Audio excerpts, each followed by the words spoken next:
Welcome to WagerTalk TV. We are going to preview the Golden State Warriors at the Philadelphia 76ers. This video is brought to you by WagerTalk.eu. You can get a 50% sign-up bonus when you use promo code WT50. This is an exclusive offer to our WagerTalk viewers. I'm joined in studio today with Brian Leonard, who likes to disagree with me a lot, and you can follow him at B Leonard Sports. And then we have the man, Teddy Covers.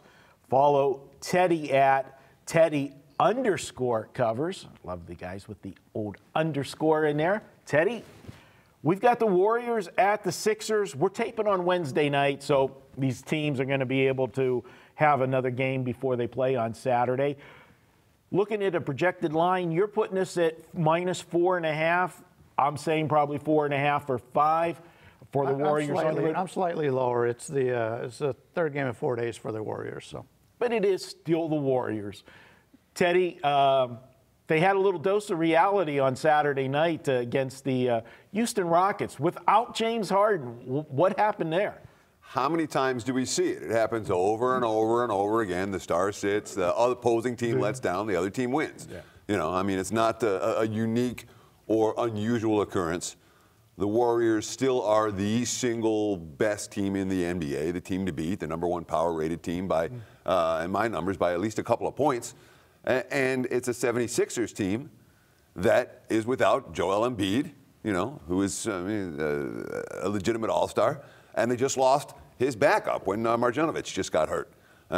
So when you have two 7-footer rim protectors on your team and both of them are out, that's not necessarily good news against Golden State. So that's why my number was as high as it is, and also why it's hard for me to make a case for Philly here, even though, as Brian said, the Warriors do play back-to-backs Wednesday and Thursday.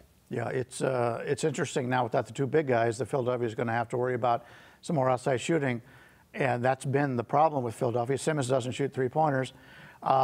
When you get a team that's used to playing off the center position and setting yourself up that way, and now they don't have that ability, it's going to be tough to match scores with Golden State here. And you know, I looked at the Sixers so far this year when they play in a top-5 opposition, only 3-8 straight up on the season.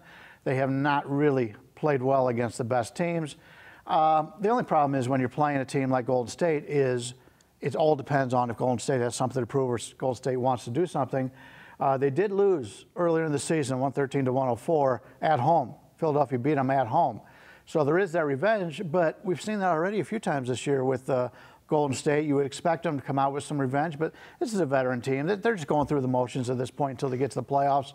A lot of people will bring in too much of the revenge angle here, and it's going to be tough for Philadelphia to keep up scoring with Golden State in this one. Well, it's funny when you talk about what happened in that first meeting and the perimeter issues for Philadelphia shooting. Well, the first meeting, Steph Curry hit 10 3-pointers. And the rest of the Warriors, the entire rest of the team, was 1 for 20 from beyond the arc. So it was an issue that nobody but Steph was hitting that night. And that's how Philly came away with the win. Because my first gut was, hey, you know, you lose a couple of rim protectors. Here we are, third game in 4 nights for Golden State. Maybe the defensive efforts aren't there. Maybe you look at an over in this ball game. And then you realize that the total in the first meeting was 240.5, and it stayed under by 24 points. And the fact that they, even with, you know, the Warriors hitting 11 3-pointers in that game, well below what they're capable of doing on some nights. But did Philly do something right defensively there? It worries me enough that I'm probably not going to get involved at all. Yeah, I hate to cut you off. I'm sorry. Actually, I don't. We've gotten Marco quiet. Yeah, I'm just trying to get as many words as I can. Because you mentioned the total a little bit, and a lot of people will look at the prior matchups and just look at the final score. The first thing I do is look at which teams did from three-point range. That usually tells you the three-point range and how many foul shots they get.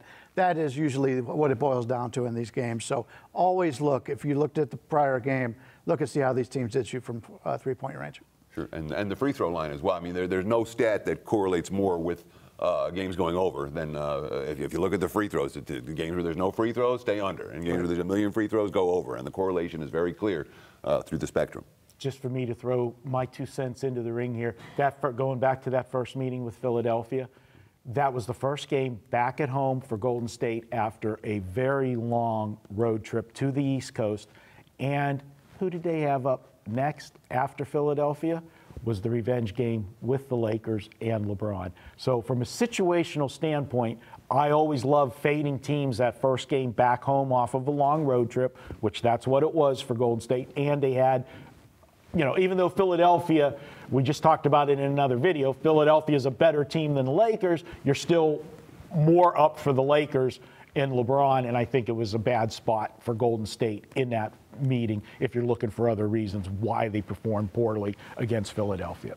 So I kind of lean to Golden State here with all the injuries to Philadelphia. It depends how bad they make us pay to take Golden State. Yeah, the problem is, I mean, literally, there has been no money to be made backing the Warriors this year. None.